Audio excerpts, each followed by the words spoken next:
Quero convidá-los a abrirem as suas Bíblias mais uma vez, e desta vez o texto de Apocalipse, capítulo 11.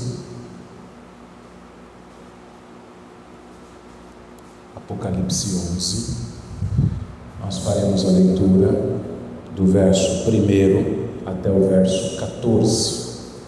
Apocalipse, capítulo de número 11, verso 1 ao verso de número 14.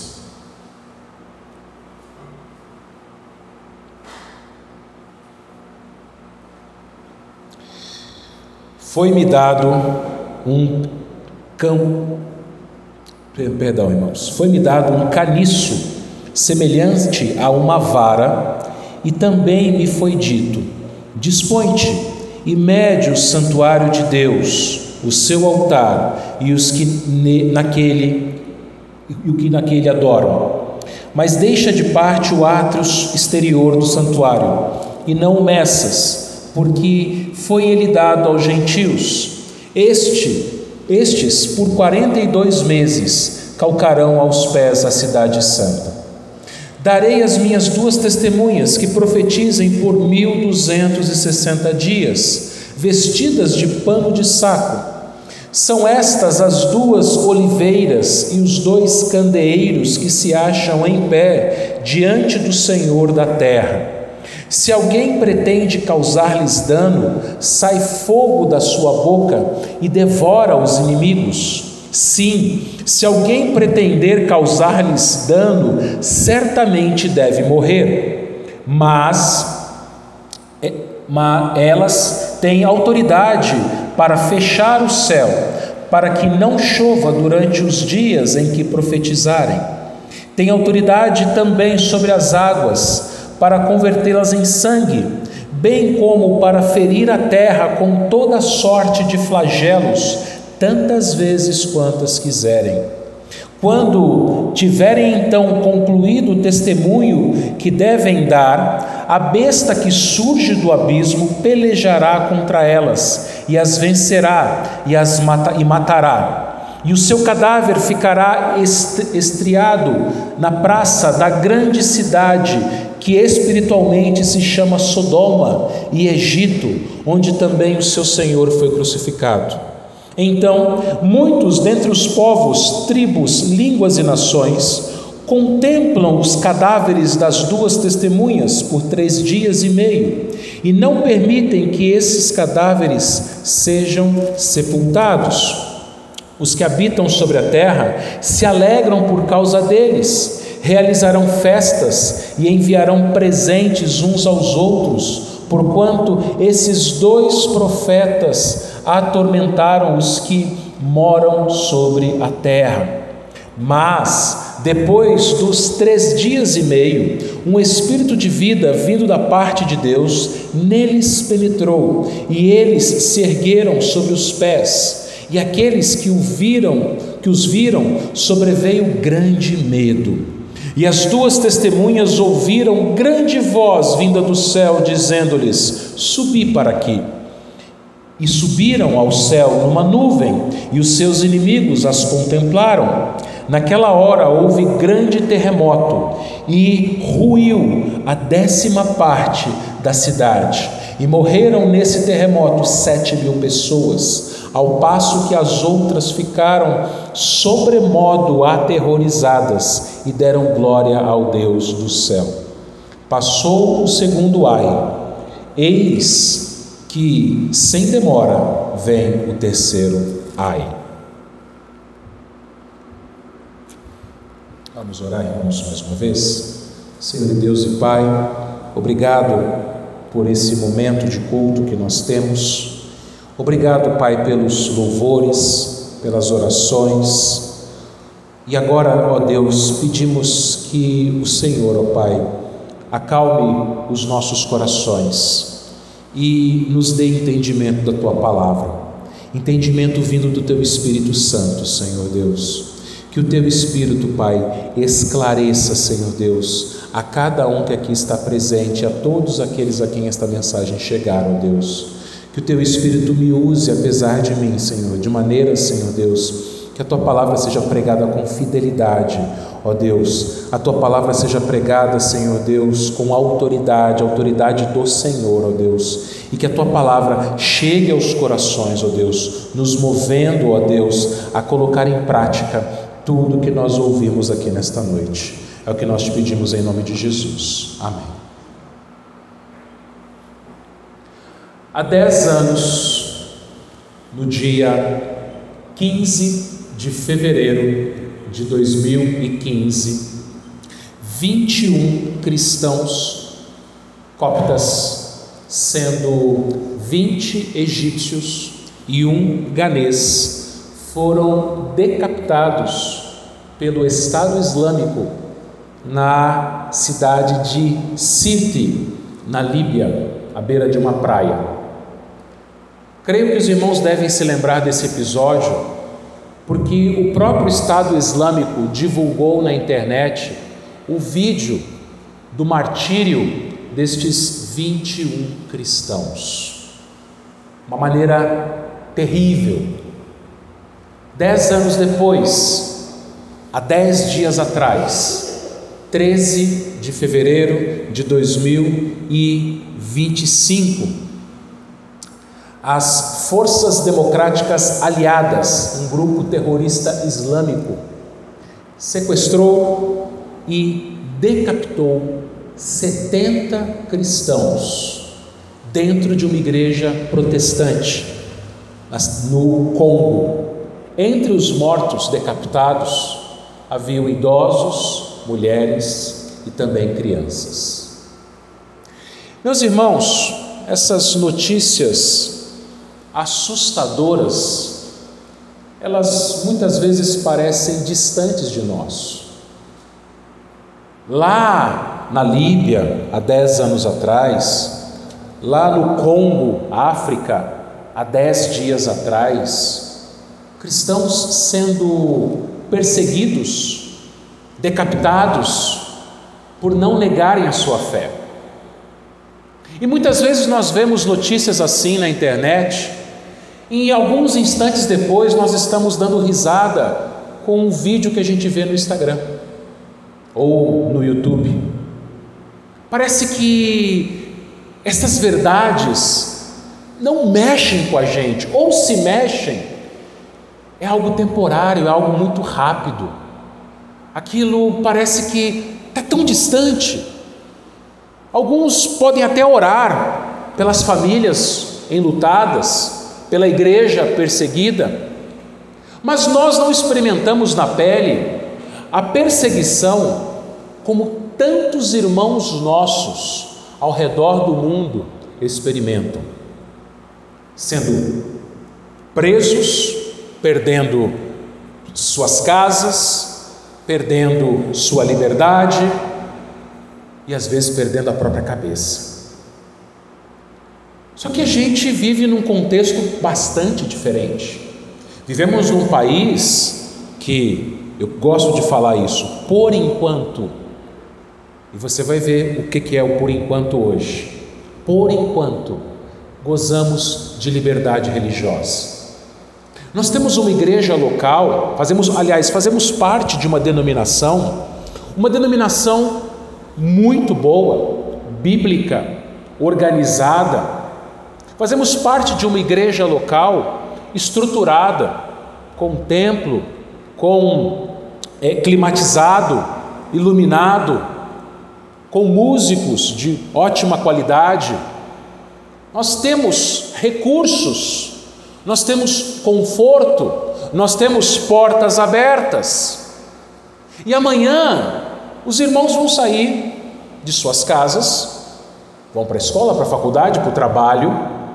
Alguns ficarão em casa, mas estarão ali rodeados de familiares, de vizinhos, e nenhum vai sofrer o tipo de perseguição que esses nossos irmãos, a quem eu mencionei aqui, e tantos outros sofrem.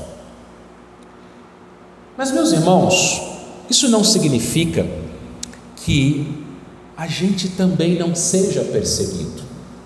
Isso porque, se você no lugar onde Deus te colocou, no trabalho, na escola, faculdade, família, vizinhança, se ali você for um crente fiel, testemunhar do Evangelho, certamente você será perseguido. Você pode não perder a sua cabeça, mas você vai perder alguns privilégios. Você pode perder amizades. Algumas pessoas vão zombar, vão rir de você. Outras vão se afastar de você. Talvez você perca amigos de longa data. Talvez parentes se afastem de você e isso doa no seu coração, porque você é um cristão, porque você tem a fé unicamente no Senhor Jesus Cristo.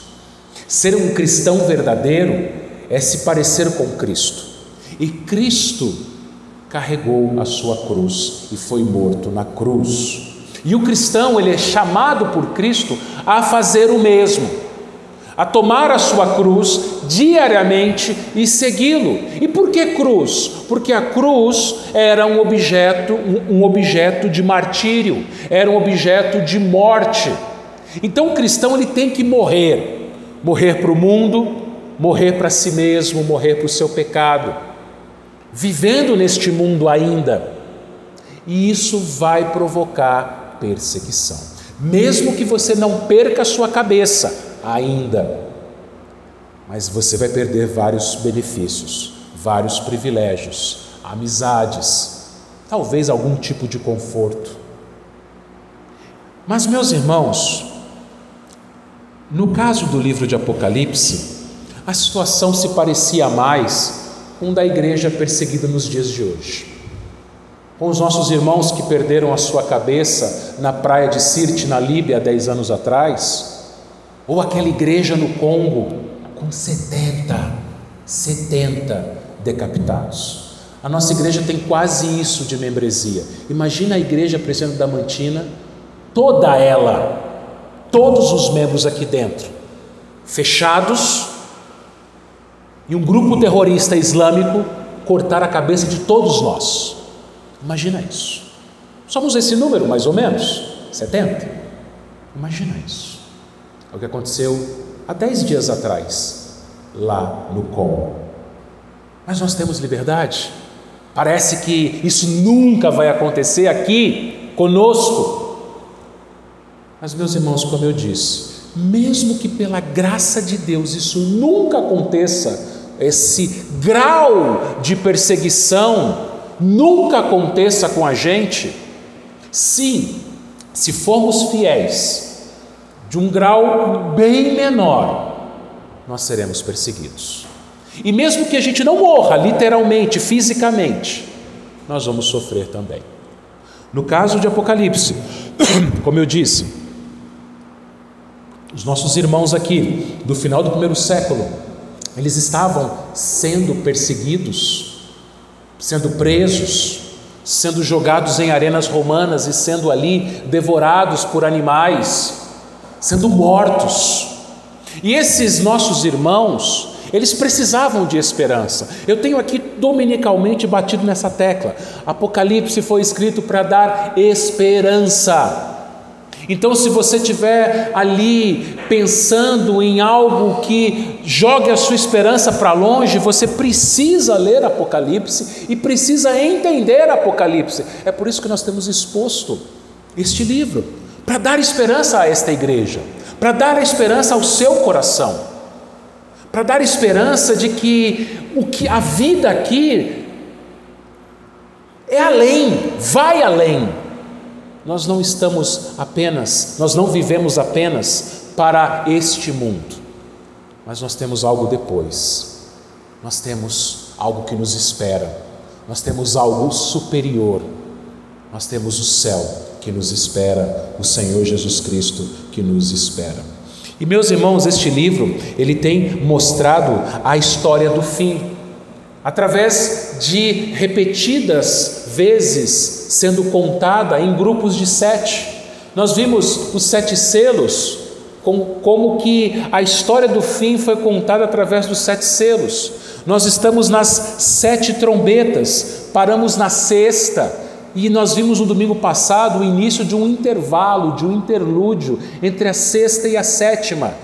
Então ali nas 6 primeiras trombetas, Deus mostra na sua palavra que Ele envia pela história sofrimento aos ímpios, por meio de Satanás e seus anjos. Mas aí nós vimos no domingo passado, aqui no capítulo 10, a respeito de um anjo forte, que ele traz em sua mão um livrinho. João vê isso tudo, e João, o apóstolo João, que é quem está escrevendo o livro aqui de Apocalipse, ele recebeu uma ordem de comer este livro. E quando ele come o livro, na sua boca é doce como mel, mas quando bate no estômago é amargo. Essa semana eu precisei, por causa de uma dor que eu estava sentindo, tomar dipirona. Já tomou dipirona? Hoje em dia tem dipirona comprimidos. Mas você já tomou gotas? Dipirona em gotas, ela tem um gosto adocicado na boca, mas quando bate aqui dentro é amargo. Então você deve ter uma ideia do que é doce e amargo ao mesmo tempo. Aqui João está falando deste livrinho que nada mais é do que o Evangelho, do que a palavra de Deus. E a palavra de Deus, meus irmãos, ela é doce quando ela mostra a graça de Deus, a misericórdia de Deus, a salvação. O doce do Evangelho é isso, a salvação. Mas o amargo do Evangelho é a perseguição que vem àqueles que pregam o Evangelho. Como eu disse aqui, você prega uma mensagem de salvação lá no seu trabalho, na sua família, lá na escola, na vizinhança, o lugar onde Deus te colocou. E quando você vê pessoas sendo transformadas, isso é o doce do Evangelho. Mas nem todos que vão ouvir o Evangelho serão transformados, nem todos que ouvirem o Evangelho serão salvos, serão perdoados, e estes é que vão perseguir. Esse é o amargo, isso é a dor, isso é o que faz parte também do Evangelho. Porém, como eu disse, o livro de Apocalipse nos dá esperança. Esperança na perseguição, que é o tema que eu gostaria de meditar com vocês. E a gente vê 3 lições. A primeira é a esperança na proteção. Os crentes perseguidos, eles são protegidos por Deus. Olha os versículos 1 e 2. Foi-me dado um caniço semelhante a uma vara, e também me foi dito: dispõe-te médio o santuário de Deus e o seu altar, e os que nele adoram. Mas deixa de parte o átrio exterior do santuário, e não meças, porque foi ele dado aos gentios. Estes, por 42 meses, calcarão os pés da cidade santa. Então João, domingo passado, ele comeu um livrinho, doce na boca, amargo no estômago. E João continua tendo uma visão. E o que ele vê aqui? Antes, é-lhe dado um caniço, um bastão, uma cana, um pedaço de madeira, como se fosse uma régua. E com esta régua, vamos chamar de régua, ele recebe a ordem para que com essa régua, com esse caniço, esse bastão, ele medisse o quê? Com essa vara, com essa régua? O santuário de Deus, o seu altar e os que nele adoram. Bom, qual é a explicação disto? Lá nos capítulos 40 a 42 de Ezequiel, ele fala a respeito de um homem que tinha na sua mão uma cana, não cana de açúcar, mas um pedaço de madeira, e esse pedaço de madeira esse homem estava usando para medir o templo, cada parte do templo. E lá no final do capítulo 42 de Ezequiel, no versículo 20, ele vai dizer o seguinte: medi pelos 4 lados, havia um muro em redor de 500 canas de comprimento e 500 de largura, para fazer separação entre o santo e o profano. Guarde essa palavra, separação. Depois Zacarias vai falar algo semelhante. O profeta Zacarias, no capítulo 2, versículos 1 a 5, ele vê a cidade santa, Jerusalém, sendo medida. E lá em Zacarias 2,5, Zacarias escreveu assim: pois eu lhe serei, diz o Senhor, um muro de fogo em redor, e eu mesmo serei no meio dela a sua glória. Então, o que significa medir o santuário de Deus, o altar e os adoradores ali? Proteção. Deus ali em Ezequiel mandou medir todo o templo para separar o santo, o que ele fala aqui, o texto, o santo do profano. Aliás, a própria palavra santo significa isso, separado para Deus.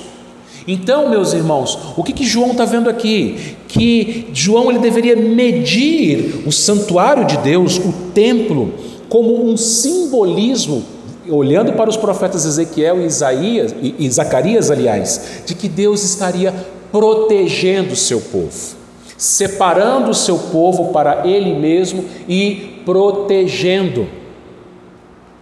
Lembra que nós fomos santificados, nós somos tirados das trevas e trazidos para a maravilhosa luz. Nós lemos lá 1 Pedro capítulo 2 na liturgia. Então veja, Deus aqui está separando o seu povo. Separando para quê? Aí ele fala lá em Zacarias da coluna de nuvem, da coluna de fogo. No deserto, os hebreus, quando estavam caminhando no deserto, durante o dia, havia uma coluna de nuvem sobre a cabeça deles. Para que aquela coluna de nuvem? Para duas coisas, servia para duas coisas. Primeiro, para proteger eles do calor do sol do deserto. E segundo, para guiá-los pelo deserto, porque a nuvem andava e eles andavam juntos. E à noite, deserto, ao contrário de Adamantina, faz frio à noite. Mesmo que faça 50, 56 graus durante o dia, no deserto cai a 10. E aí a coluna de fogo no deserto servia para duas coisas. Primeiro, para aquecer eles no frio da noite do deserto. E segundo, para protegê-los, para que animais, no deserto tem muitos animais peçonhentos, tem muitos animais perigosos, então o fogo ali, a coluna de fogo, ia espantar esses animais de atacarem as pessoas. Então aqui, meus irmãos, João está nos dizendo que Deus ele protege o seu povo do mesmo jeito que a coluna de fogo, Deus com a coluna de fogo protegeu o seu povo no deserto. Ele separou o seu povo para si, para cuidar deles, para protegê-los. Só que, vejam, que tipo de proteção é essa? Então, nada de mal vai acontecer comigo? Eu posso ficar tranquilo que eu vou vencer, eu sou um vencedor e ai de quem mexer comigo, nada de mal vai acontecer comigo? Nós precisamos entender que tipo de proteção é essa. É uma proteção não de males físicos, mas sim de males espirituais. As pessoas, os crentes aqui das 7 igrejas no final do século I, eles estavam sofrendo males físicos, eles estavam sendo presos, eles estavam sendo torturados, eles estavam sendo mortos. A igreja perseguida da mesma forma, torturada, presa, morta. Você lá no lugar onde Deus te colocou, você vai perder benefícios, privilégios, amizades por ser um cristão verdadeiro. Ou seja, sofrimento não é livramento, proteção de sofrimento físico, mas sim espiritual. Olha para o versículo 2: mas deixa de parte o átrio exterior do santuário e não o meças, porque foi ele dado aos gentios.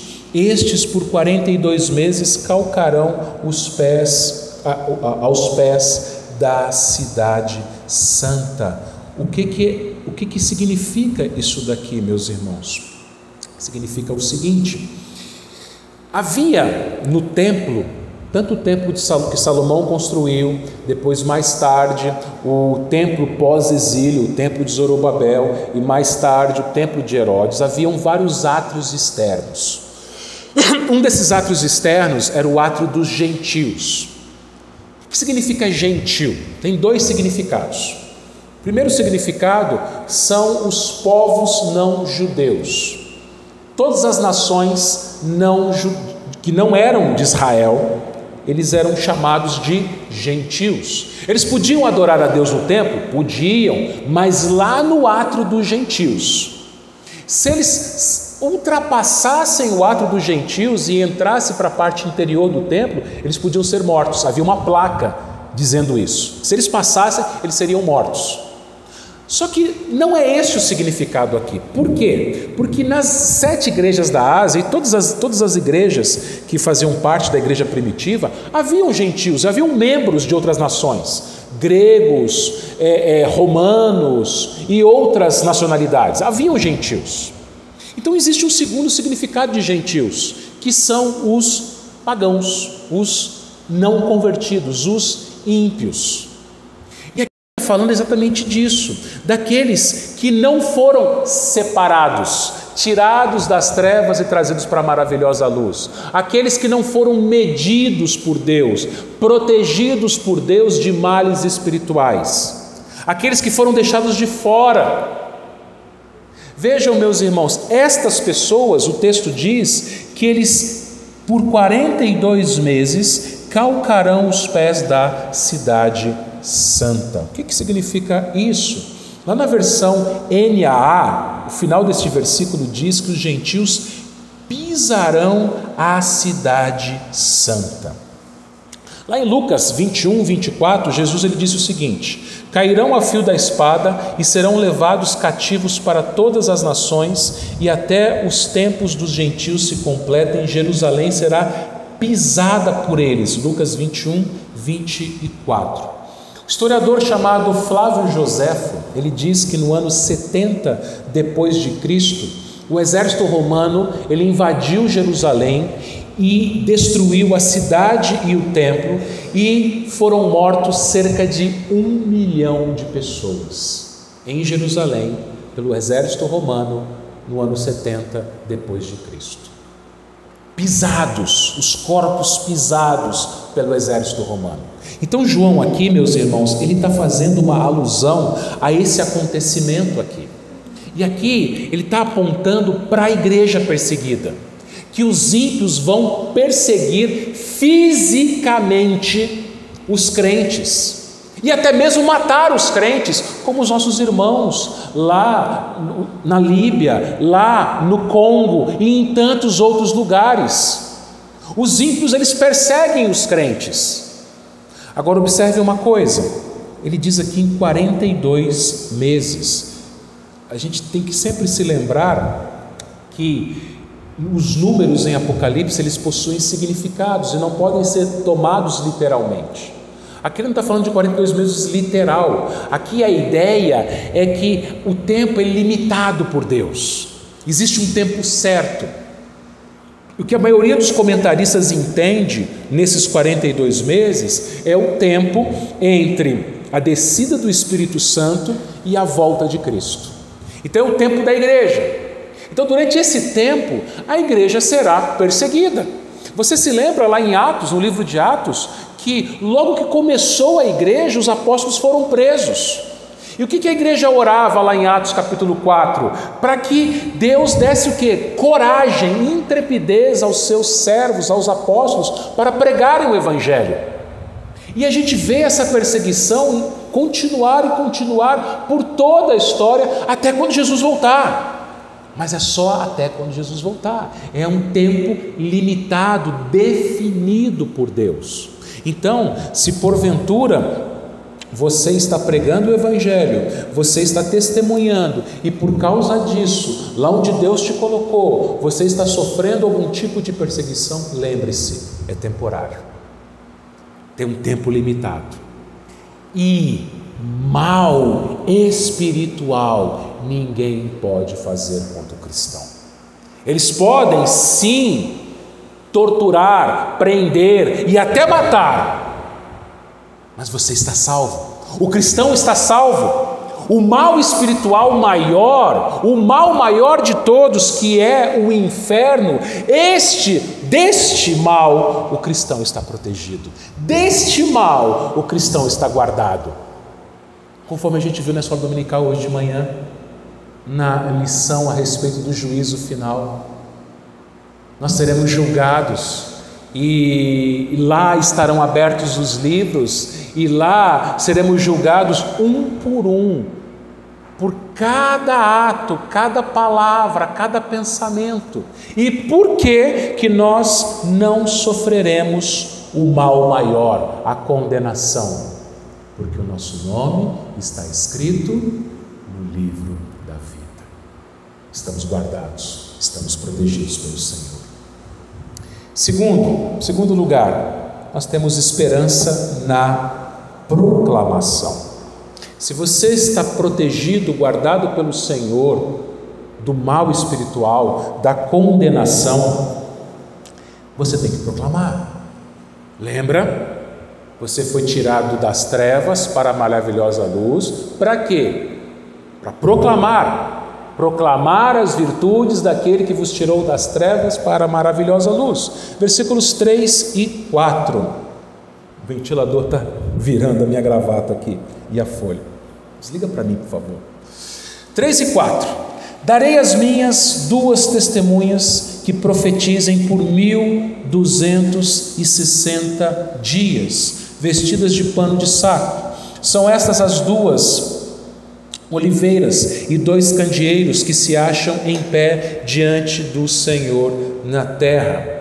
Bom, quem são essas 2 testemunhas? Vestidas de pano de saco, profetizando durante 1260 dias. Não está difícil. 1260 dias são 42 meses. Então aqui, se nos versículos 1 e 2, João não estava se referindo ao templo de Jerusalém, mas sim à igreja do Senhor Jesus Cristo em todas as épocas, aqui estas 2 testemunhas representam a mesma coisa, a igreja de Jesus, a igreja em toda a história. A igreja, ela será perseguida e ao mesmo tempo protegida por um tempo limitado, que aqui no versículo 2 ele coloca como 42 meses, é um número simbólico, e no versículo 3, 1260 dias, mesma coisa de 42 meses, número simbólico. O que ele está ensinando aqui? Que a igreja do Senhor, ela vai profetizar, ou seja, ela vai proclamar o evangelho num tempo determinado, num tempo limitado, o tempo que Deus estabeleceu, que é o tempo entre a descida do Espírito Santo e a volta de Cristo. Então, nesse tempo, nada calará a igreja. Nesse tempo, a igreja vai avançar, a igreja vai pregar o evangelho, a igreja vai a todos os lugares, a todo mundo, e conforme as palavras do próprio Cristo, as portas do inferno não prevalecerão contra ela. Mesmo que crentes sejam decapitados, a igreja não para. A igreja cresce, pessoas se convertem, a igreja prega o evangelho. E quanto mais mártires, mais gente se converte. Eu sempre me lembro da vez que eu conheci um missionário no Iraque. Parecia que eu estava diante de uma celebridade, missionário no Iraque. E eu falei para ele: meu irmão, como é que é ser cristão no Iraque? E eu nunca vou me esquecer das palavras dele. Ele falou assim: a igreja no Iraque cresce.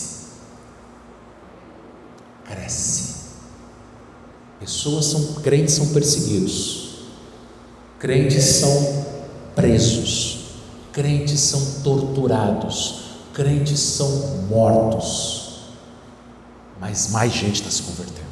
Como isso? E eu olho para a nossa igreja local e vejo: cadê o crescimento? Será que a gente precisa ser perseguido? Será? A igreja no Iraque cresce.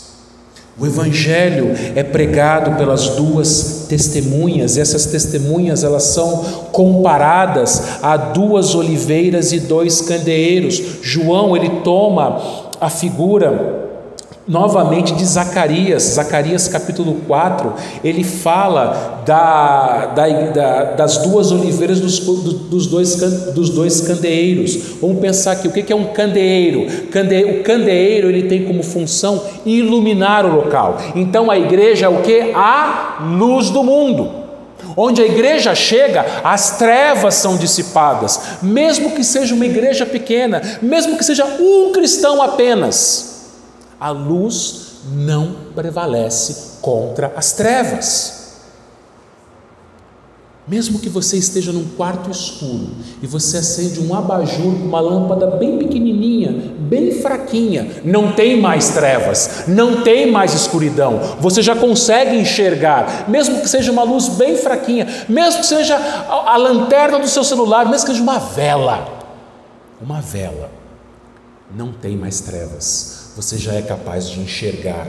Onde a igreja do Senhor Jesus Cristo está, ela brilha, ela é o candeeiro, e as oliveiras, elas fornecem combustível para o candeeiro, certo? A oliveira fornece a azeitona, que da azeitona é feito o azeite, que é o combustível para que o candeeiro continue aceso. Então veja que é uma proclamação ininterrupta, ela não, sempre tendo combustível, o candeeiro ficará aceso. Então a igreja, ela não para, ela não morre, ela está presente no lugar, ela continua pregando o evangelho. Depois ele continua dizendo o seguinte, versículos 5 e 6: se alguém pretende causar-lhes dano, sai fogo da sua boca e devora os inimigos. Sim, se alguém pretender causar-lhes dano, certamente deve morrer. Elas têm autoridade para fechar o céu, para que não chova durante os dias que profetizarem. Tem autoridade também sobre as águas para convertê-las em sangue, bem como para ferir a terra com toda sorte de flagelos, tantas vezes quantas quiserem. Aqui fala de juízo. Juízo àqueles que rejeitam a mensagem das testemunhas. Juízo àqueles que querem causar dano às testemunhas. Aqui não está, de novo, não é literal. As testemunhas, não vai sair da boca delas fogo como se fosse um dragão e vai eliminar os seus perseguidores. Mas vai sair da boca delas uma mensagem de juízo, de condenação, onde? No fogo do inferno.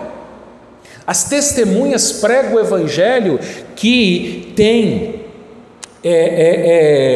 uma dupla mensagem. O mesmo evangelho que salva é o evangelho que condena. Quem crer será salvo. Quem não crer já está condenado. João 3,36.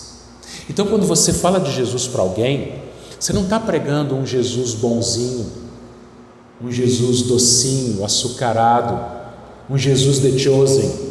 Você está pregando o Rei que morreu numa cruz, que deve ser honrado, adorado, crido.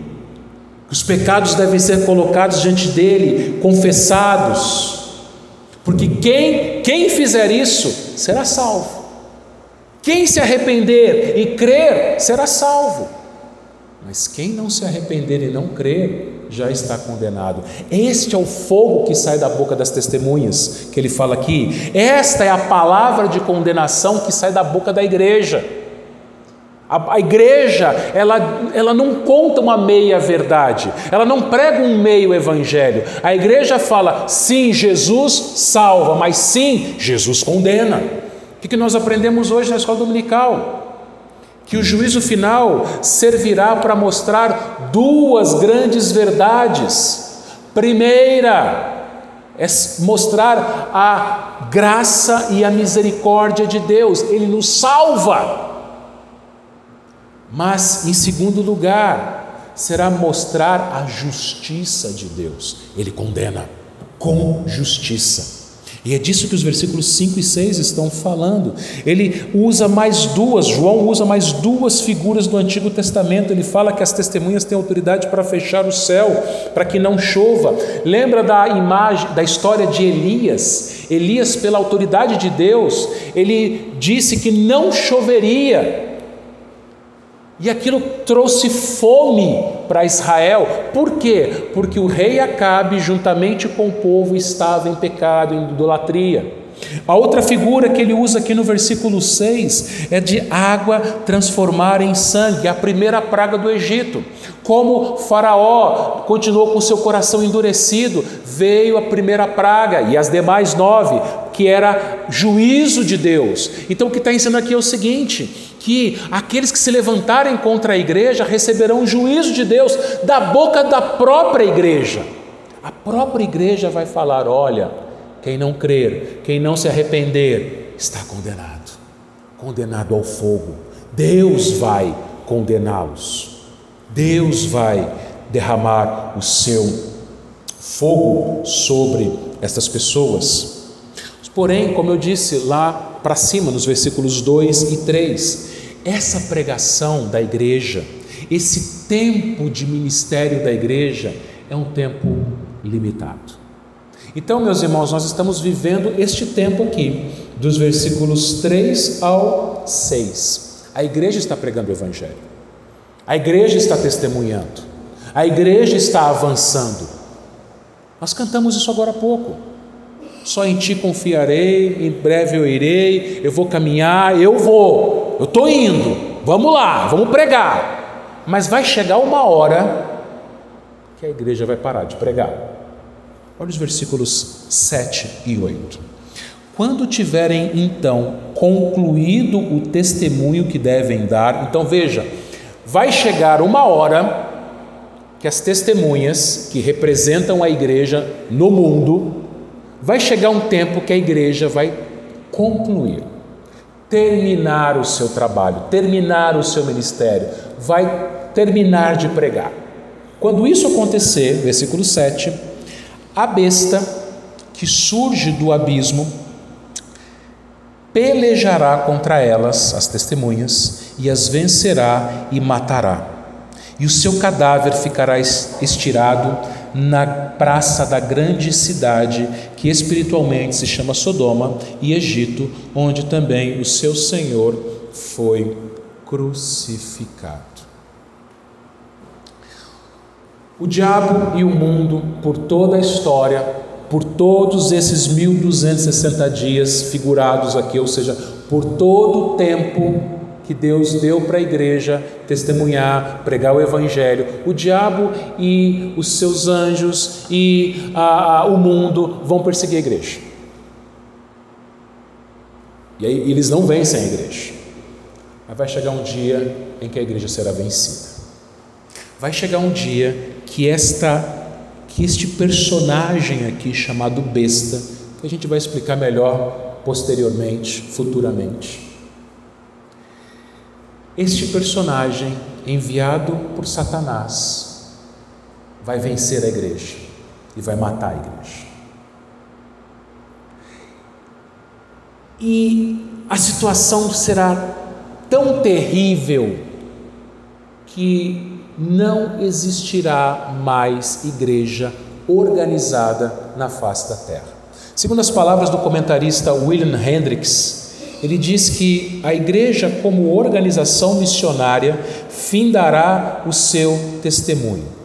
Então nós podemos crer que não haverá mais missões como nós entendemos, agências missionárias, a PMT, JMN e outras agências missionárias. Não haverá mais denominações organizadas, igrejas locais organizadas. O poder que Deus vai dar para esta besta vai ser tão grande que haverá um massacre de cristãos nessa época. Um massacre. Isso não significa que não haverá mais nenhum crente na terra. Mas aparentemente não vai ter mais nenhum. Porque vão morrer tantos cristãos que que olha o que vai acontecer. O versículo 8 fala que o cadáveres das testemunhas vai ficar estirado na cidade que o Senhor foi crucificado, Sodoma e Egito. Ele fala aqui de duas cidades e de uma nação. Ele fala de Sodoma, ele fala de Jerusalém, que é a cidade onde o Senhor Jesus foi crucificado, e ele fala do Egito. O que essas duas cidades e este país têm em comum? Os três rejeitaram a Deus. Sodoma rejeitou a Deus, Jerusalém crucificou Jesus e o Egito rejeitou ao Senhor.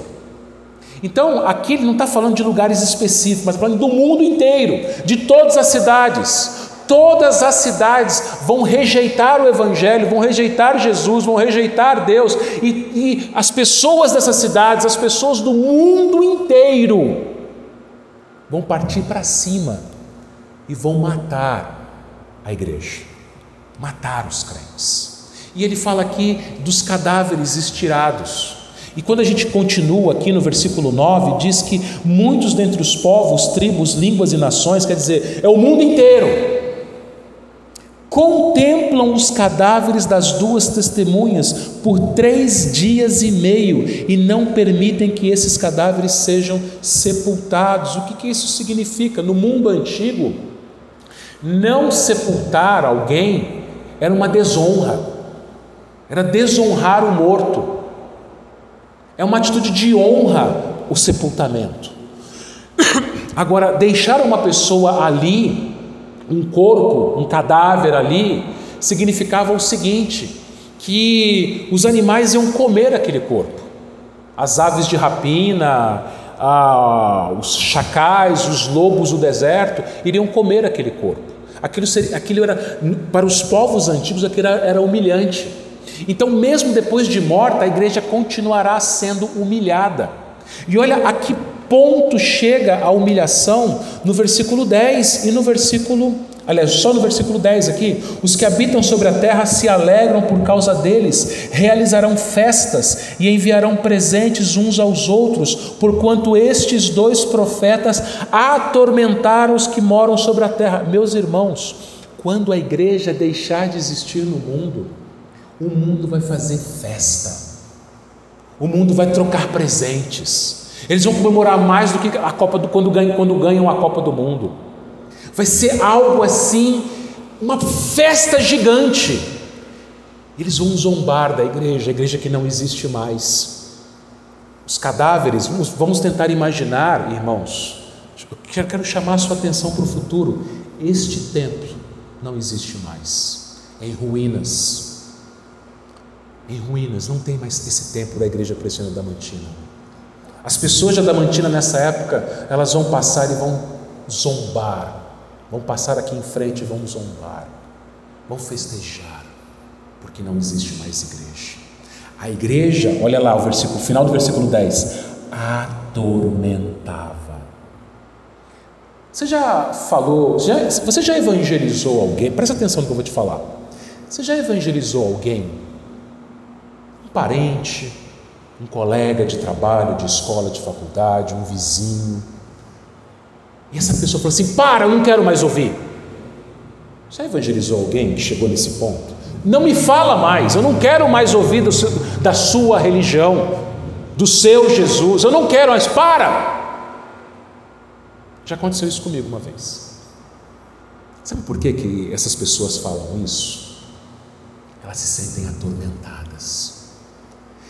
É o início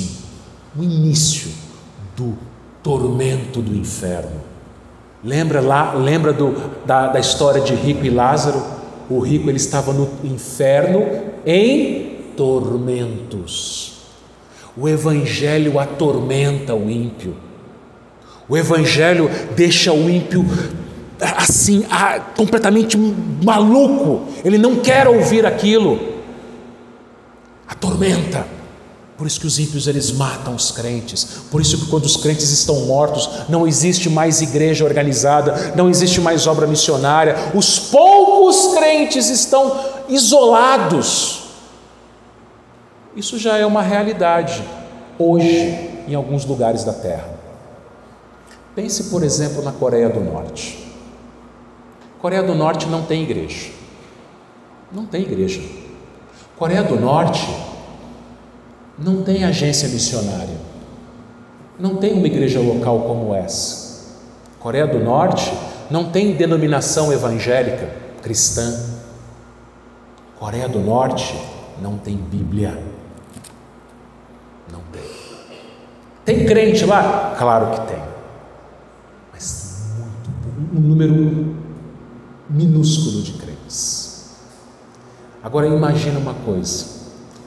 Nesta época, todo mundo será como a Coreia do Norte. O mundo inteiro. Adamantina, São Paulo, Brasil.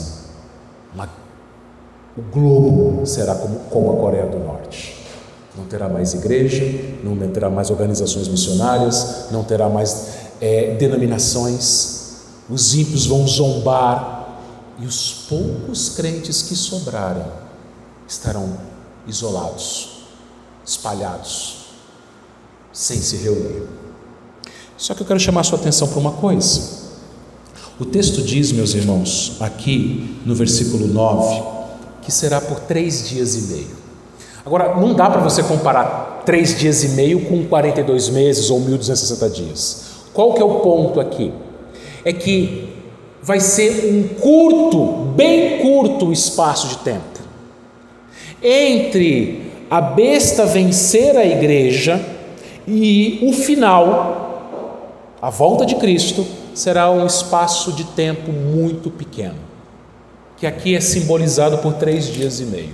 Claro, não é literal, mas você pensar, vai ser muito curto. A festa deles será curta. E é isso que a gente chega na nossa terceira lição, a esperança na ressurreição, versículos 11 e 12. Depois de 3 dias e meio, um espírito de vida vindo da parte de Deus, neles quem? Nas testemunhas, penetrou, e eles se ergueram sobre os pés, e aqueles que os viram sobreveio grande medo. E as 2 testemunhas ouviram grande voz vinda do céu, dizendo-lhes: subi para aqui. E subiram ao céu numa nuvem, e os seus inimigos as contemplaram. A festa dos ímpios vai durar pouco tempo, porque o que vai acontecer? Depois desse pouco tempo, simbolizado, representado pelos 3 dias e meio, vai descer, vai vir um espírito de vida da parte de Deus e vai penetrar nas testemunhas mortas, ou seja, na igreja morta. É a hora da ressurreição, é a hora que a igreja vai ressuscitar. É a hora que os crentes que foram decapitados, que foram queimados, que foram dizimados, que foram mortos pelo Evangelho, martirizados pelo Evangelho, que toda a igreja, por toda a história, sairá dos sepulcros, ressuscitará. E os ímpios, quando virem isso, o texto diz que eles vão ter muito medo. Quando os ímpios virem os crentes ressuscitando, eles vão ter muito medo. E esses crentes ressuscitados, o texto diz no versículo 12, eles serão arrebatados numa nuvem. Então, o arrebatamento, de novo, não será um arrebatamento secreto, como alguns acreditam, mas todo olho verá. Eles vão contemplar, o versículo 12. E olha o que acontece no versículo 13: naquela hora houve grande terremoto e ruiu a 10ª parte da cidade. A cidade aqui, o mundo, né? Lembra? As cidades ali representam o mundo. E morreram nesse terremoto 7.000 pessoas, ao passo que as outras ficaram sobremodo aterrorizadas e deram glória ao Deus do céu. Então o que vai acontecer? Nesse último momento, os crentes ressuscitam, são arrebatados, os ímpios olham, os ímpios têm medo, muito medo, e vem da parte de Deus juízo. Um grupo, 7.000 aqui, vamos lembrar, número de novo, 7, o número de Deus, o número da completude, o número da perfeição. Então vem de Deus essa destruição. E 1.000 é uma grande multidão, então um número muito grande de pessoas, mas não todas as pessoas, será morta pelo próprio Deus nesse instante. E as que sobrarem, o texto diz que elas vão ficar tão aterrorizadas que elas vão dar glória ao Deus do céu. Pastor, então esse pessoal vai se converter? Será? aqui existe uma divergência. Apocalipse é interessante, irmãos, que os melhores comentaristas reformados nem sempre eles chegam num acordo em alguns pontos. Só que a gente tem que seguir uma linha. Então a gente segue essa linha. E a gente olha e vê aquilo pelo contexto que é mais lógico. Bom, por que o ato de darem glória a Deus não significa que esses ímpios aqui estarão convertidos? Isso aqui não é uma conversão. Vamos pensar aqui uma coisa, irmãos. Em Romanos 10:17, Paulo diz o seguinte, Romanos 10:17: E assim a fé vem pela pregação, e a pregação pela palavra de Cristo. A fé vem pela pregação, guarde isso. Um pouquinho antes, no versículo 14, ele fala assim: Como, porém, invocarão aquele em quem não creram? Como crerão naquele de quem nada ouviram? E como ouvirão se não há quem pregue? Então vamos pensar aqui, não tem mais igreja. Se não tem mais igreja, não tem mais pregação. Se não tem pregação, não tem conversão. A igreja foi arrebatada. Então isso daqui a gente pode entender da mesma forma como a gente entende Filipenses 2, 10 e 11. Filipenses 2, 10 e 11. Para que ao nome de Jesus se dobre todo o joelho nos céus, na terra e debaixo da terra, e toda língua confesse que Jesus Cristo é o Senhor, para a glória de Deus Pai. Ou seja, as pessoas elas vão reconhecer que Cristo é o Senhor, vão dar glórias, mas vai ser tarde. O tempo que elas tiveram para se arrepender passou. Elas vão reconhecer, mas não um reconhecimento, não um glorificar com fé. O tempo passou. E aí o nosso texto termina dizendo o seguinte no versículo 14: Passou o segundo ai, eis que sem demora vem o terceiro ai, que é a sétima trombeta, que a gente verá mais à frente. Meus irmãos, a igreja ela precisa estar preparada para a perseguição.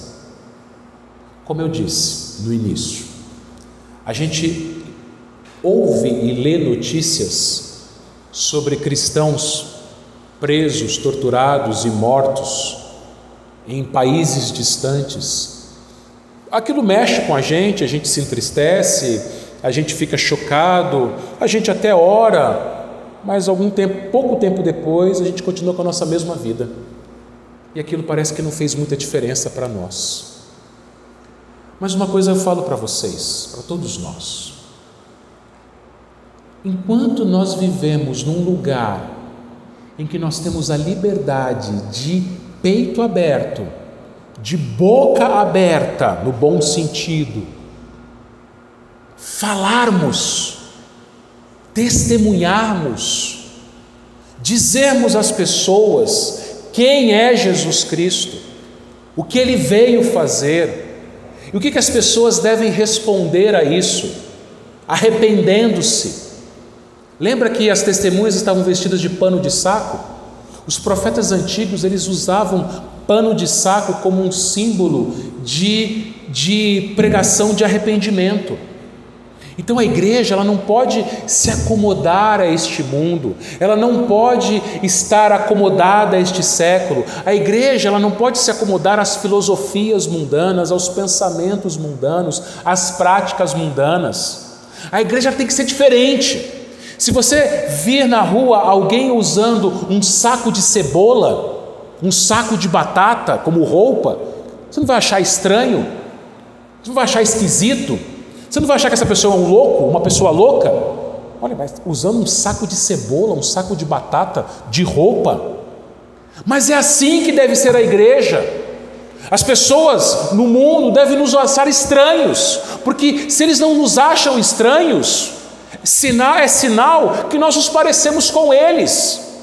A igreja é diferente, a igreja é sal, a igreja é luz, a igreja incomoda com a sua pregação. A igreja ela é perseguida em diversos lugares e em diversas épocas porque ela incomodava, porque ela atormentava.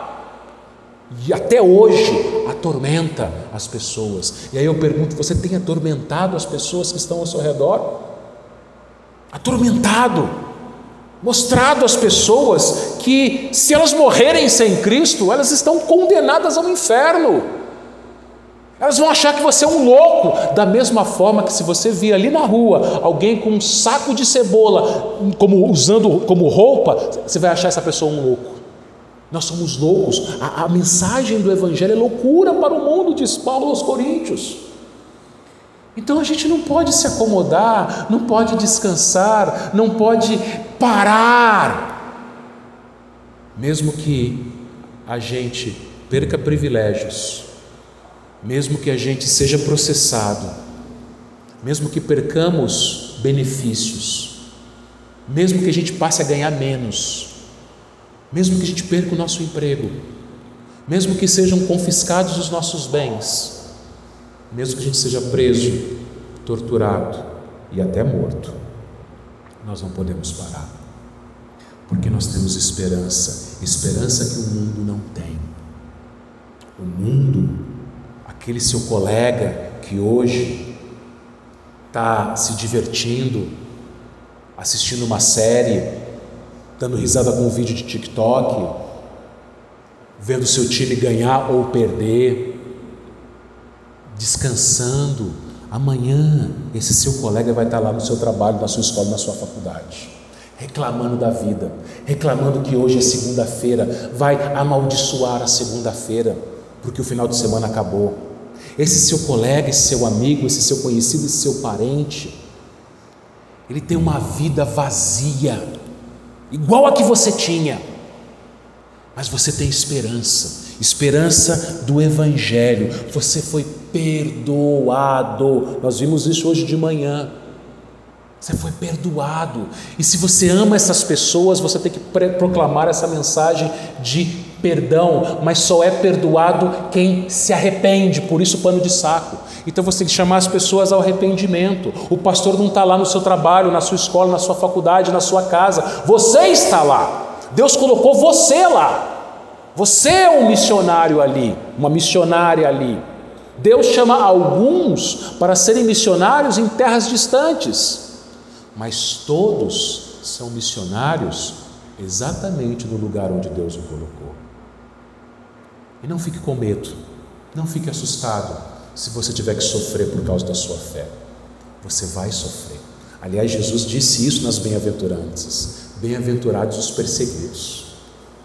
Você vai sofrer, mas se você sofrer, lembre-se que Cristo sofreu algo muito maior por você, por amor a você. E como resposta, em obediência a Ele, por amor a Ele, sofra por Ele, pregue o Evangelho, não desista, não desanime, não esfrie, não tenha medo, mesmo que chamem você de tudo quanto é nome, mesmo que zombem de você, e mesmo que tirem privilégios, benefícios, bens, a vida de você, da sua vida, saiba que você vai ressuscitar com Cristo, saiba que você terá, aliás, já tem a vitória sobre a morte eterna. Saiba que Ele é o único que deve ser adorado. E se houver alguém aqui entre nós que ainda não crê neste Evangelho, hoje é o tempo em que as testemunhas ainda pregam. Arrependa-se, creia no Senhor Jesus Cristo, para que você também faça parte desse povo. Que Deus os abençoe, meus irmãos. Amém.